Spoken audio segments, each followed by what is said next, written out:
ఇంతవరకు కర్మలు ఎన్ని రకాలు,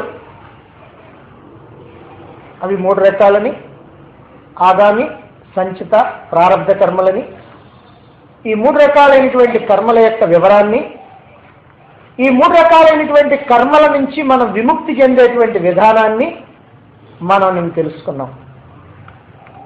అంతేకాకుండా ఎవరైతే నేను బ్రహ్మాన్ని అనేటువంటి అనుభవ జ్ఞానాన్ని పొందుతాడో అటువంటి జీవన్ముక్తులైనటువంటి వాడు తాను కేవలం ఆత్మస్వరూపంగా, ఆనంద స్వరూపంగా, సూక్ష్మాతి సూక్ష్మ చైతన్యంగా ఉండి దేహాన్ని తనకంటే వేరుగా చూస్తాడు గనక ఆ దేహం చేసేటువంటి కర్మలు, ఆగామి కర్మలు ఏవైతే ఉన్నాయో వాటితో ఆయనకి ఏమీ సంబంధం ఉండదు. అవి ఆ దేహానికి మాత్రమే బాధ్యత వహిస్తూ ఆ దేహం దగ్గరే ఉంటాయి.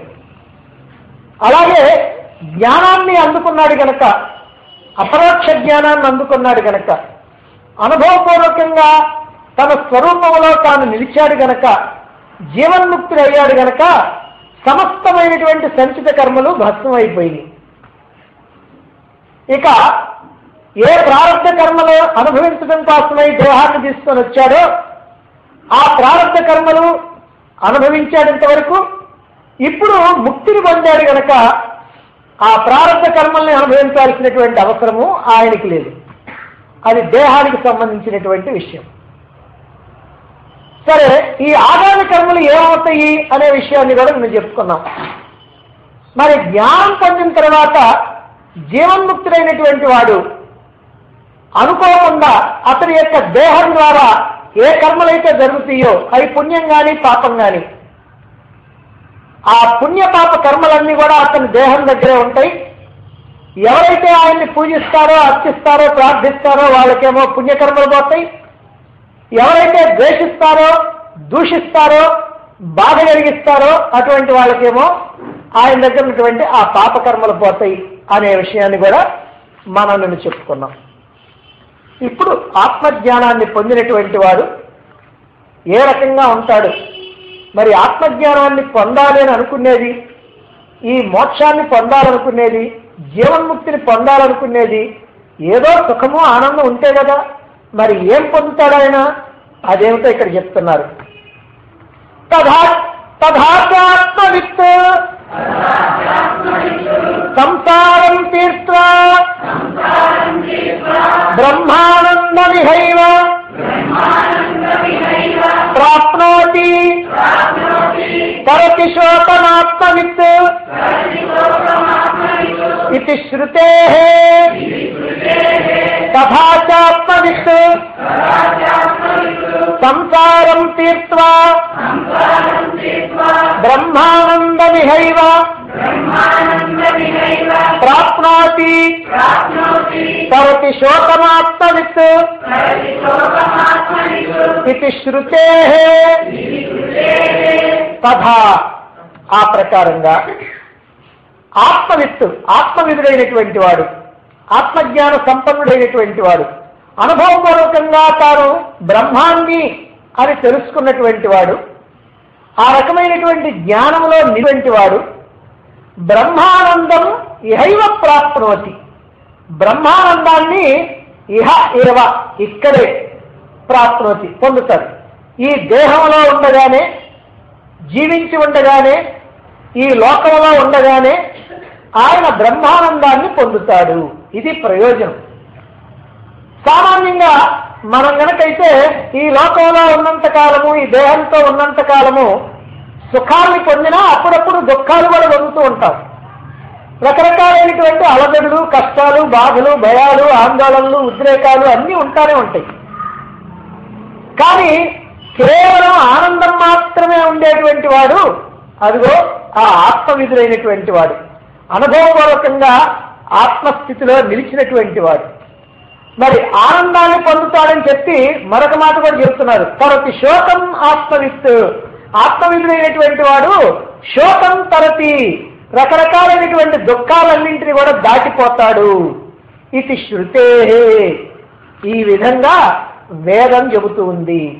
శృతి అని అంటే వేదం. శృతులు.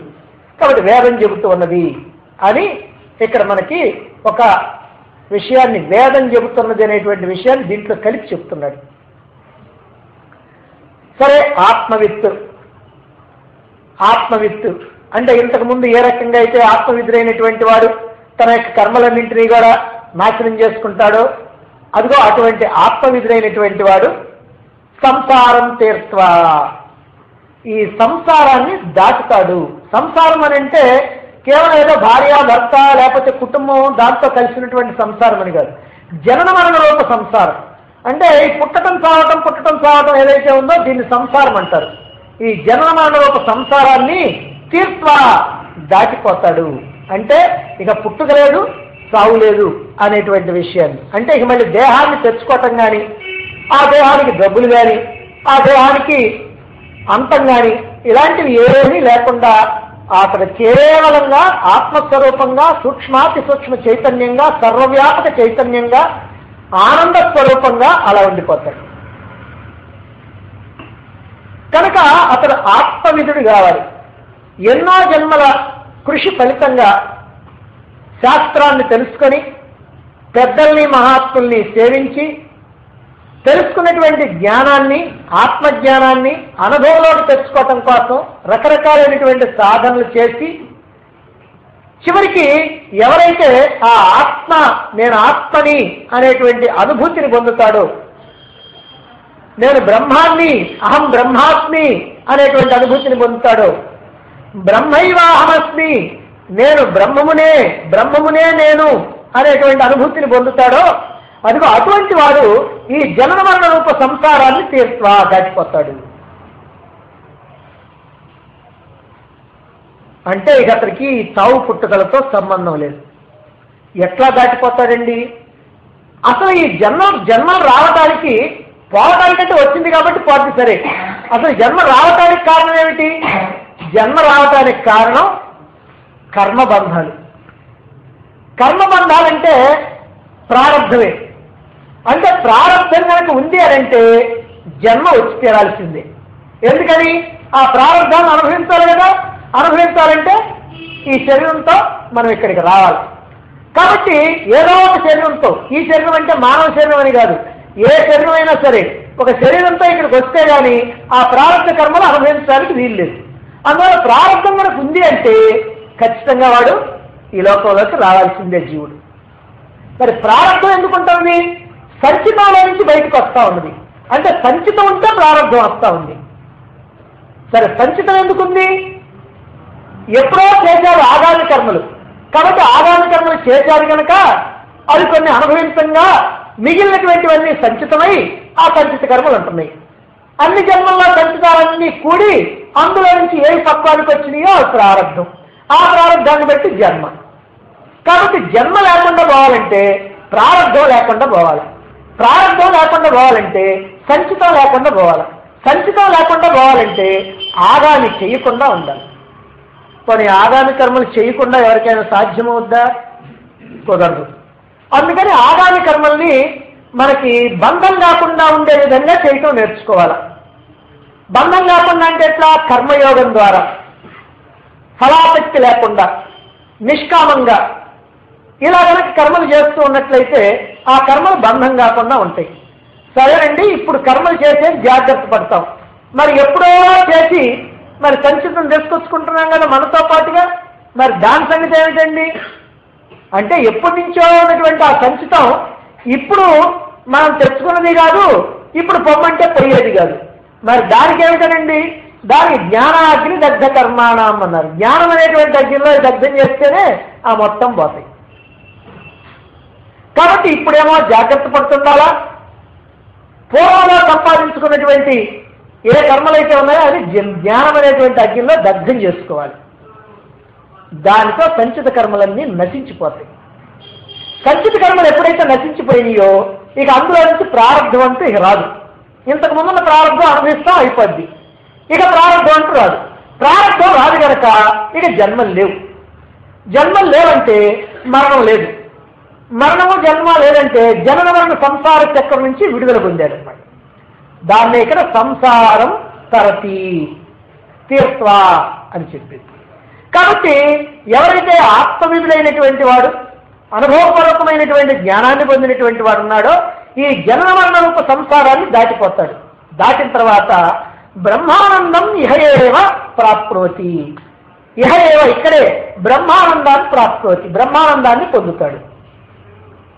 బ్రహ్మానందం అంటే ఏమిటండి? ఏదో ఆనందం అన్న సంగతి మనకు అర్థమైంది, కానీ బ్రహ్మానందం అంటే ఖచ్చితంగా ఎట్లుంటుందో మాత్రం మనకి తెలియదు.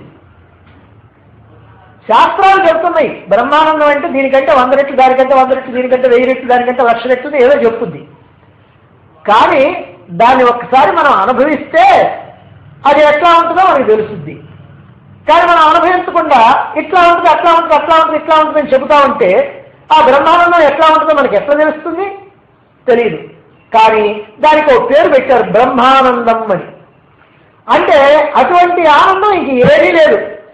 ఈ 7-14 లోకాల్లో ఎక్కడ కూడా అలాంటి ఆనందం ఉండదు. దేవేంద్రుడికి కూడా అలాంటి ఆనందం లేదు, బ్రహ్మదేవుడికి కూడా అలాంటి ఆనందం లేదు, విష్ణువుకి అలాంటి ఆనందం లేదు, అసలు ఏ దేవతకి అలాంటి ఆనందం లేదు. ఇక మానవుడి పని చెప్పే పనే లేదు. మరి ఎవరికీ లేనటువంటి ఆనందం మనకెట్లా అర్థమవుతుందండి? మనకు అర్థం కాదు.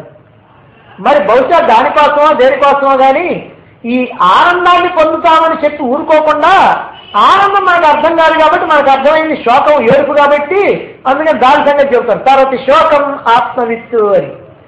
అయ్యా ఆనందం అంటే ఏమిటంటే నీకు ఏ ఏడుపు ఉండదు.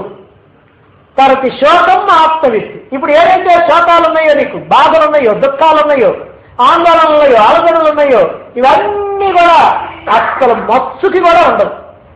ఎలా ఉంటాయో కూడా నీకు తెలియదు. అదిగో ఆ ప్రకారంగా ఈ శోకాలన్నింటినీ కూడా తరించిపోతావు. ఇది శృతే అని శృతివాక్యం, ఇది వేదవాక్యం. మరి తర్వాత శోకం ఆత్మవిత్ అనేటువంటిది ఉపనిషత్తుల్లో వచ్చేటువంటిది, వేద మంత్రాల్లో వచ్చేటువంటి తర్వాత శోకం ఆత్మవిత్ అనేది. అందుకని ఇది శృతే అని చెప్తున్నారు. శృతిని గురించి ఎందుకు చెప్తున్నారు? తత్వబోధ ప్రకరణ గ్రంథం. ప్రకరణ గ్రంథం అంటే ఏమిటంటే పదాలకు అర్థాలను తెలియజేసేటువంటిది. వేదాంతంలో వచ్చేటువంటి పదాలు ఏవైతే ఉంటాయో ఆ పదాలను నిర్వచించి చెప్పేటువంటిది ప్రకరణ గ్రంథం అంటారు. తత్వబోధ కేవలం ప్రకరణ గ్రంథం మాత్రమే కాకుండా, కేవలం ప్రకరణ గ్రంథంలాగానే కాకుండా దీన్ని ఒక శాస్త్ర గ్రంథంలాగా కూడా అందించాలనుకున్నారో ఏమో. మరి అద్భుతమైనటువంటి జ్ఞానాన్ని అందించాడు. తత్వమసి మహావాక్యం యొక్క వివరాన్ని చెప్తాడు, జీవన్ముక్తి అయ్యేటువంటి విధానాన్ని చెప్తాడు, జీవన్ముక్తి అయితే వచ్చేటువంటి ప్రయోజనాన్ని చెప్తాడు, అన్నీ చెప్తాడు. అందుకని ముగింపుగా ఏం చేస్తున్నారంటే స్మృతి వాక్యాన్ని కూడా దీనికి జోడిస్తున్నారన్నమాట. ఉపనిషత్తుల్లో ఉన్నటువంటి వాక్యాన్ని, వేదాల్లో ఉన్నటువంటి వాక్యాన్ని దీనికి జోడించి దీనికి ఒక అద్భుతమైనటువంటి గౌరవాన్ని కల్పిస్తున్నారు శంకరాచార్యుల వారు. అందుకే తర్వాత శోకం ఆత్మవిత్ అనేటువంటి మాట మనకు వస్తుంది. మనకు ఉపనిషత్తుల్లో కూడా వచ్చింది తర్వాత శోకం ఆత్మవిత్. కాబట్టి తర్వాత శోకం ఆత్మవిత్ అనేటువంటిది శృతి వాక్యం, వేదవాక్యం. అదిగో దాన్ని కూడా ఇక్కడ చెప్పడం జరిగింది. ఇప్పుడు ఒక జ్ఞాని ఒక జీవన్ముక్తుడికి సంబంధించినటువంటి సమస్తమైనటువంటి విషయాలు చెప్పారు. జీవన్ముక్తుడు కావటం ఎట్లా చెప్పారు, ఎట్లా తన యొక్క ఆగామి సంచిత ప్రారంభ కర్మలన్నింటినీ కూడా వదిలించుకోవాలని చెప్పారు. ఈ కర్మల నుంచి దాటిపోయేటువంటి విధానం చెప్పారు. మరి అతనికి వచ్చేటువంటి ప్రయోజనం బ్రహ్మానందం, శోకం లేకుండా పోవటం అనేటువంటిది చెప్పారు. అంటే జీవన్ముక్తుడైనటువంటి వాడు ఇంకా కొంతకాలం దేహం ఉంటుంది కనుక ఆ దేహం ఉన్నప్పటి సంగతి కూడా చెప్పేశారు. కానీ ఎప్పుడొకప్పుడు దేహం పోవాలి కదా. దేహం యొక్క ప్రారంభం ఎంతవరకు అయితే ఉందో అంతవరకే ఉంటుంది, కానీ ఆ తర్వాత దేహం ఉండదు. ఎవరికైనా అంతే. కనుక ఆ దేహం పోవాలి. మరైతే ఆ దేహం పోయేటువంటి విధానం కూడా అంటే సామాన్యుడికి ఎలా ఉంటుంది, మహాత్ముడైనటువంటి వాడు జీవన్ముక్తుడైనటువంటి వాడికి ఎలా ఉంటుంది, ఆ విషయాన్ని చెప్తున్నారు. తర్వాత చూడండి. తమం త్యజం వా కాశ్యాం శపథస్య గృహే భవ జ్ఞాన సంప్రాప్తి సమయే ముక్తోऽసౌ విగతాశయః ఇతి స్మృతేచ్ఛ తమం త్యజం వా కాశ్యాం శపథస్య గృహే భవ జ్ఞాన సంప్రాప్తి సమయే ముక్తోసౌ విగతాశయః ఇది స్మృతేచ్ఛ తనుం త్యజం వా కాశ్యాం. తనుం అంటే శరీరాన్ని విడిచిపెట్టడం కాశ్యాం, కాశీలో రావచ్చు. శపచస్య గృహే, శపచస్య శపచారంటే కుక్క మాంసం తినేటువంటి వాడు. వీళ్ళని చండాలురు అని అంటారు. మన మామూలు భాషలో తెలుగులో చండాలురు అంటారు. వీళ్ళు కుక్క మాంసం తింటారు. ఎందుకంటే ఆ కుక్క మాంసం తినేటువంటి వాడు ఎవడో ఉండడు. వాడు ఒక్కడే అసహ్యకరమైనటువంటి పరిస్థితుల్లో కుక్క మాంసం తినేటువంటి వాడు. వాడిని శపచుడు అని అంటాం అన్నమాట. ఆ కుక్క మాంసం తినేటువంటి వాడి ఇంట్లోనైనా దేహం పోవచ్చు, ఎక్కడైనా పోవచ్చు. అంటే ఇలా చెప్పటం ఏంటంటే అన్నిటికంటే ఉత్తమోత్తమైనటువంటిది పవిత్రమైనటువంటి కాశీలో పోవచ్చు, అన్నిటికంటే అపవిత్రమైనటువంటి హీనాహీనమైనటువంటి నీచమైనటువంటి కుక్క మాంసం తినేటువంటి వాడి చండాలుడి ఇంట్లో పోవచ్చు.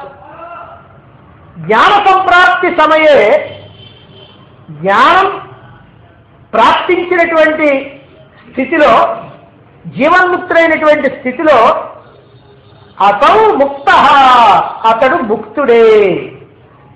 అతడు ఎక్కడా దేహం పోయినా సరే అతడు ముక్తుడే. విగతాశయ, ఆశయాలన్నీ కూడా గతించినటువంటి వాడు, అన్నీ విడిచిపెట్టినటువంటి వాడు. అంటే అతనికి ఏ కోరికలు లేవు, ఏ రకమైనటువంటి కర్తవ్యాలు లేవు, ఏ రకమైనటువంటి బాధ్యతలు లేవు. ఇంకా నేను అది చేయాలి ఇది చేయాలి అనేటువంటి ఆలోచన లేదు. అదే సామాన్యుడి కనుకైతే దేహాన్ని విడిచిపెట్టేటప్పుడు మనకి ఏయో ఉంటాయి, దానికోసం మళ్ళీ వస్తాం. ఏముంటాయి? మంచి ఉండొచ్చు, చెడ్డవి ఉండొచ్చు. మనం ఏదో ఒక మంచి పని చేయాలనుకున్నాం అనుకోండి, దేవాలయం కట్టాలనుకున్నాం, మనం కట్టలేకపోయాం, ప్రయత్నం చేశాం, కానీ అది సక్సెస్ కాల. కానీ పోయేటప్పుడు అయ్యో కట్టాలనుకున్నానే కట్టలేకపోతున్నానే అని ఆ బాధపడతా పోతాయి. సరే, ఎవరికైనా ఏదైనా సహాయం చేయాలనుకున్నాడు, చేయలేకపోయాడు, చేయలేకపోతున్నాయి అనుకుంటాడు. లేదు, దాన ధర్మాలు చేయాలనుకున్నాడు, కానీ అలా చేయలేకపోయాడు, అయ్యో నేను చేయలేకపోతున్నాయి అనుకుంటాడు. లేదా ఎవరైనా శత్రువు ఉంటే వాడిని చంపాలనుకున్నాడు అనుకోండి, చంపలేకపోయాడు, అయ్యో చంపలేకపోతున్నాయి అని అనుకుంటాడు. అంటే ఏ రకమైనటువంటి భావన, ఏ రకమైనటువంటి ఆశయం, ఏ రకమైనటువంటి కర్తవ్యం, ఏ రకమైనటువంటి కోరిక అతడిలో ఉంటుందో బాగా తీవ్రంగా, అది మరణ సమయంలో కూడా ఆ కోరికే వస్తుంది. అందుకనే మనకి తీవ్రంగా ముక్తికి సంబంధించినటువంటి కోరిక అనుకుంటే చిట్టు చివరిలో కూడా ఏమొస్తుందంటే అయ్యో ముక్తిని అందుకోకపోతున్నాయి, అయ్యో నా టైం అంతా వృధా చేసుకుంటేనే అనేటువంటి భావన వస్తుంది. అది కనుక వస్తే మనకు అదృష్టం. అయితే ఊరికినే రాదు, అది ఎప్పుడు అనుకుంటా ఉంటేనే వస్తుంది. ఎప్పుడు అనుకోవటం అంటే ఊరికి అనుకోవటం కాదు, ఏదో ఇది చెప్పారు కదా అనుకోవటం కాదు, అది నీ లోపల నుంచి రావాలి, ఆ భావన రావాలి. ఎవరు చెప్పకపోయినా కూడా అనుకోవాలి. అలా అనుకునేటువంటి స్థితి వస్తే చివరిలో అది కూడా వస్తుంది. అందువల్ల విగతాశయ, ఏ రకమైనటువంటి ఆశయాలు లేవు. ఎందుకంటే దేహాన్ని వదిలిపెట్టాడు, ఈ ప్రపంచంతో సంబంధం లేదు, ఈ దేహానికి సంబంధించినటువంటి వ్యవహారాలతో సంబంధం లేదు, మనస్సుతో సంబంధం లేదు, బుద్ధితో సంబంధం లేదు, దేనితో సంబంధం లేకుండా సర్వవ్యాపకమైనటువంటి సూక్ష్మమైనటువంటి పరమాత్మ చైతన్యంగా, శుద్ధ చైతన్యంగా ఉన్నాడు. అలా శుద్ధ చైతన్యంగా ఉన్నటువంటి వాడు ఏం సాధించాలా, ఏం తెచ్చుకోవాలా, ఏం పొందాలా, ఏం అక్కర్లేదు, అన్నీ వదిలించుకున్నాడు. కాబట్టి అందుకని ముక్తుడు అతడు. విగతాశయ, ఏ రకమైనటువంటి కోరికలు లేనటువంటి వాడు. అయితే ఈ దేహం మరి ఎక్కడ పోతుంది అనేటువంటి దాన్ని సామాన్యులైతే చూసుకుంటారు. ఎందుకనంటే మంచి రోజులు చనిపోయాడండి, లేదా చెడ్డ రోజులు చనిపోయాడు, నక్షత్రం మంచిది కాదండి, లేదా కాశీలో చనిపోయాడు, వాడు ఎంత అదృష్టవంతుడండి, కాశీ పోయాడండి, అక్కడే అయిపోయాడు, ఎంత అదృష్టం, ముక్తుడైపోయాడు అని ఇలా మనం అనుకుంటా ఉంటాం. ఇది సామాన్యుల యొక్క విషయంలో. కానీ మహాత్ముడి యొక్క విషయంలో ఏమిటంటే ఇతడి సావు ఇప్పుడుగా జరుగుతుంది, దేహాన్ని విడిచిపెట్టినప్పుడు కాదు అతడి సావు. ఎప్పుడైతే దేహంతో సంబంధాన్ని విడిచిపెట్టాడో, జీవన్ముక్తుడై తాను ఆత్మై తన దేహంతో తనకు ఎప్పుడైతే సంబంధం లేకుండా పోయిందో అప్పుడు ఆయన మన లెక్కలో సరిపోయినట్టు. ఎందుకని అంటే ఇక దీంతో ఏ సంబంధము లేదు, ఈ దేహంతో ఏ సంబంధం లేదు. అందుకని దేహాన్ని అప్పుడే విడిచిపెట్టినటువంటి వాడు. కానీ దేహాన్ని అప్పుడు విడిచిపెట్టాడంటే ఇప్పుడు ఆ దేహం ఏమిటనంటే ఆత్మ లేని దేహం, ప్రాణం లేని దేహం, అంటే శవం. అది శరీరం కాదు, అది శవం. ఆ శవం ఎప్పుడు పోతే ఎక్కడ పోతే, అందుకని ఆయనకి ఎప్పుడు పోయినా ఎక్కడ పోయినా అసలు లెక్కే లేదు. కాబట్టి కాశీలో పోయినా, ఈ కుక్క మాంసం తినేటువంటి వారి ఇంట్లో పోయినా, ఎక్కడ పోయినా, ఎప్పుడు పోయినా, ఏ నక్షత్రంలో పోయినా, పగలైనా, రాత్రైనా, ఉత్తరాయణం అయినా, దక్షిణాయనం అయినా, కృష్ణపక్షం అయినా, శుక్లపక్షం అయినా, ఈ మంచి చెడులు కానీ ఏమీ ఉండవు. ఎప్పుడు ఆ దేహం రాలిపోయినా ఆయన మాత్రం ముక్తుడే, అన్ని రకాలైనటువంటి ఆశయాల నుంచి విడుదల పొందినటువంటి వాడే. ఇది స్మృతేచ్ఛ, ఇది స్మృతుల్లో ఉంది. స్మృతులు అంటే ధర్మశాస్త్రాలు. భగవద్గీత కూడా స్మృతే, భగవద్గీత కూడా ధర్మశాస్త్రం. అందుకని భగవద్గీతలో బహుశా 7వ అధ్యాయం అనుకుంటాను, అగ్నిర్జ్యోతి రహశుక్ల 8 అగ్నిర్జ్యోతి రహశుక్ల షణ్మాస ఉత్తరాయణం. అలాగే ఇంకో శ్లోకం ఉంది, ధూమో రాత్రి తథా కృష్ణ షణ్మాస దక్షిణాయనం. పగలు చనిపోయాడా, వెలుగులో చనిపోయాడా, శుక్లపక్షంలో చనిపోయాడా, ఉత్తరాయణంలో చనిపోయాడా, ఇది మామూలుగా మనం చూస్తాం. కానీ అక్కడ మీకు అర్థం చెప్పాం. అంటే ఏ సమయంలో చనిపోయినా మంచివాడు, పుణ్యాత్ముడైనటువంటి వాడు, స్వర్గలోకాలకు వెళ్లాల్సినటువంటి వాడు ఒకవేళ దక్షిణాయనంలో చనిపోయాడు అనుకున్నాం, లేదా కృష్ణపక్షంలో చనిపోయాడు అనుకున్నాం, లేదా రాత్రిపూట చనిపోయాడు అనుకున్నాం. అలా చనిపోతే ఆ రాత్రిపూట చనిపోయినటువంటి వాడిని ఈ రాత్రి దేవత ఏం చేస్తుందంటే అక్కడే అట్టిపెట్టి పగటి దేవతకి అందిస్తుంది. ఆ పగటి దేవత ఏమో శుక్లపక్ష దేవతకి, శుక్లపక్ష దేవత ఏమో ఉత్తరాయణ దేవతకి. అలా ఆయన స్వర్గానికి పోతారు. కాబట్టి ఇక్కడే ఆగిపోతారన్నమాట. అందువల్ల మనం అనుకోవటమే కానీ నిజంగా ఆ నక్షత్రం మంచిది కాకపోయినా, తిథి మంచిది కాకపోయినా, వారం మంచిది కాకపోయినా ఏమి లేవు. అందుకనే మీరు ఎక్కడైనా చూస్తా ఉండండి, పరమ పాపాత్ముడు బ్రహ్మాండమైనటువంటి పుణ్యతిథి రోజున పోతాడు. ఏ పండుగ రోజు చాలా మంచివాడు ఒక చండాల తిథి రోజున, ఏమావాస్య రోజునో, రాత్రిపూటనో ఎప్పుడో పోతాడు. అంత మాత్రాన రాత్రిపూట చనిపోయిన వాళ్ళందరూ కూడా చండాలని, మంచివాళ్ళు కాదని, పగటిపూట చనిపోయినటువంటి వాళ్ళందరూ మంచివాళ్ళని, అలా శుక్లపక్షంలో చనిపోయిన వాళ్ళు మంచివాళ్ళని, ఇవన్నీ అనుకోవడం ఏంటంటే సామాన్యుడికే కానీ వేదాంతం తెలిసినటువంటి వాడికి మాత్రం అది కరెక్ట్ కాదు. అతడు మంచివాడా చెడ్డవాడా అనేది. ఎందుకంటే ఉత్తరాయణం దక్షిణాయనం 6 నెలలు ఉంటుంది. 6 నెలల్లో చచ్చిపోయే వాళ్ళందరూ కూడా, దక్షిణాయనంలో చనిపోయే వాళ్ళందరూ దుర్మార్గులు, ఉత్తరాయణంలో చనిపోయే 6 నెలలు చనిపోయిన వాళ్ళందరూ మంచివాళ్ళ. కొన్ని కోటాను కోట్ల మంది సరిపోతా ఉంటారు. కనుక ఇది మనం అర్థం చేసుకోవాలి. కాబట్టి ఇదంతా కూడా కేవలం మన యొక్క ఊహకు సంబంధించింది. ఏ టైంలో చనిపోయినప్పటికీ కూడా ఇవన్నీ కూడా కరెక్ట్ కాదు. ఇక అదే జ్ఞానాన్ని పొందినటువంటి వాడు, జీవన్ముక్తుడైనటువంటి వాడు కనుకైతే అసలు అతని దేహం ఇప్పుడు పోవటంలా ఎప్పుడో పోయింది. అందుకని ఇప్పుడు ఎక్కడ పోయినా ఏం పోయినా అతనికి ఏం సంబంధం లేదు. అందుకని ఇక్కడ చెప్తున్నారు, ఇది స్మృతేచ్ఛ, ఈ భావాలన్నీ స్మృతుల్లో ఉన్నాయని. కాబట్టి భగవద్గీతలో ఉంది, అలాగే ఇంకా ధర్మశాస్త్రాలన్నింటిలో కూడా ఉన్నది. ఈ ప్రకారంగా సామాన్యుడి యొక్క నమ్మకాలతో సంబంధం లేకుండా జీవన్ముక్తుడైనటువంటి వాడు ఇలా ఉత్తమోత్తమైనటువంటి స్థితిలోనే ఉంటాడు. అతడు ఏ రకమైనటువంటి సమయంలో అతడు చనిపోయి అతడు దేహం వదిలిపెట్టినప్పటికీ కూడా అతడు మాత్రం తన ఉన్నతమైనటువంటి స్థితిలోనే ఉంటాడు. అతడు ముక్తుడే. ఏ రకమైనటువంటి ఆశలు, ఆశయాలు, కోరికలు ఏమీ లేకుండా కేవలంగా కైవల్య పదవిలో ఉండిపోతాడు. తర్వాత ఇది తత్వబోధ ప్రకరణం సమాప్తం. ఇది తత్వబోధ ప్రకరణం సమాప్తం. సామాన్యంగా ఈ గ్రంథాలకు దేనికి సమాప్తం అని చెప్పరు. కానీ శంకరాచార్యుల వారు మరి ప్రారంభంలో రాసినటువంటి తత్వబోధలో ఈ మాట కూడా చెప్తున్నారు. ఇది తత్వబోధ ప్రకరణం. ఈ ప్రకారంగా తత్వబోధ అనేటువంటి ప్రకరణ గ్రంథం సమాప్తమైంది. ఇది ప్రకరణ గ్రంథం అనేటువంటి విషయాన్ని ఆయనే చెబుతూ దీన్ని ముగిస్తూ ఉన్నారు. సరే, ఈ తత్వబోధ సమాప్తమైంది. శంకరాచార్యుల వారు చెప్పారు, మనం విన్నాం, బాగానే ఉంది. కానీ మనం మాత్రం సమాప్తం చేయకూడదు.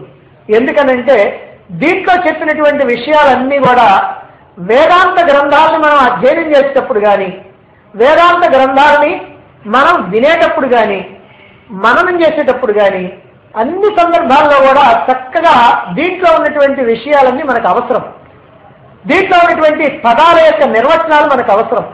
ఆ పదాల యొక్క భావం మన హృదయంలో బాగా సంపూర్ణంగా నిలిచి ఉండాలి. అప్పటికప్పుడు గుర్తు చేసుకోకూడదు, అది స్థిరంగా ఉండాలి.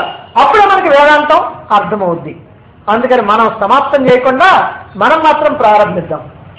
ఓం వాసుదేవేంద్ర యోగీంద్రం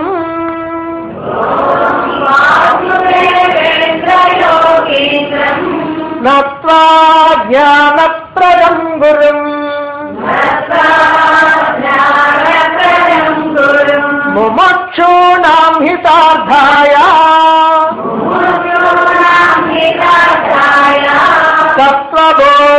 తత్వబోధోభిధీయతే. ఓం వాసుదేవేంద్ర యోగీంద్రం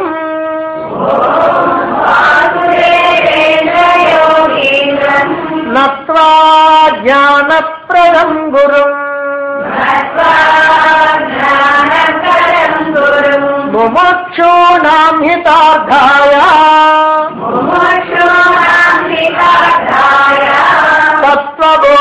తత్వబోధోభిధీయతే. ఆయన పరమాత్మని, తన యొక్క గురువుని ఇక్కడ ఈ శ్లోకం ద్వారా స్మరిస్తూ గ్రంథాన్ని ప్రారంభం చేశారు. మరి మనం కూడా గ్రంథాన్ని ముగిస్తూ మరి గ్రంథాన్ని అందించినటువంటి ఆ శంకర్ల వారిని ఒక్కసారి తలుచుకుందాం. ఓం శృతి స్మృతి పురాణానాం